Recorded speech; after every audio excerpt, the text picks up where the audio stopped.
नमस्कार मित्रांनो. आता पुढचं आपलं गणित आहे पोलीस भरतीला विचारलं जाणार. ते गणित असं दिलंय, ए आणि बी ने मिळून एक व्यापार सुरू केला.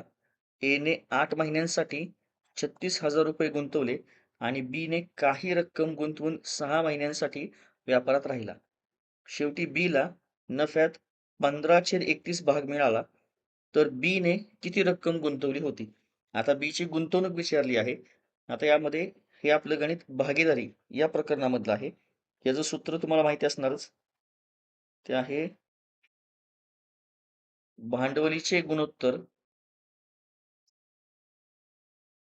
गुणिले मुदतीचे गुणोत्तर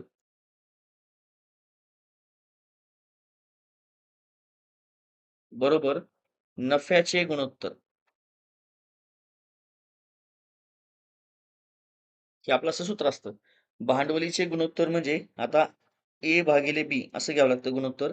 म्हणजे ए ने किती रुपये गुंतवले आणि छेदामध्ये बी ने किती रुपये गुंतवले गुणिले मुदतीचे गुणोत्तर म्हणजे ए ची मुदत आणि छेदामध्ये बी ची मुदत आणि बरोबर नफ्याचे गुणोत्तर म्हणजे ए चा नफा आणि भागिले बी चा नफा. तर आता यामध्ये ए ने 36,000 रुपये गुंतवले आहेत. म्हणजे इथं आले 36,000 रुपये आणि भागिले बी ची गुंतवणूक ही सांगितली नाहीये, तिथं आपल्याला काढायची आहे. त्याला आपण घेतलं एक्स गुणिले ए ने किती महिन्यांसाठी गुंतवणूक केली आहे तर 8 महिन्यांसाठी भागिले बी ची गुंतवणूक आहे 6 महिन्यांची आणि बरोबर नफ्याचे गुणोत्तर. तर आता पूर्ण जो नफा झालाय तो झाला 31.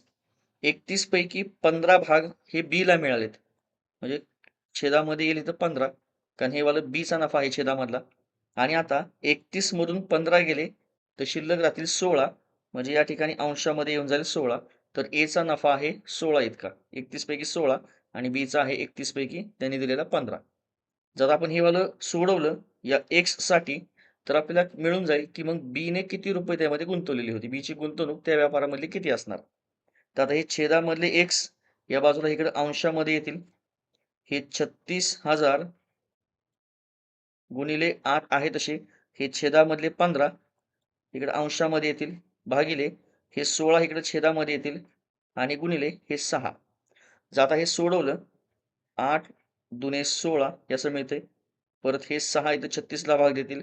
6 6 36 आणि हे बेत्रिक 6.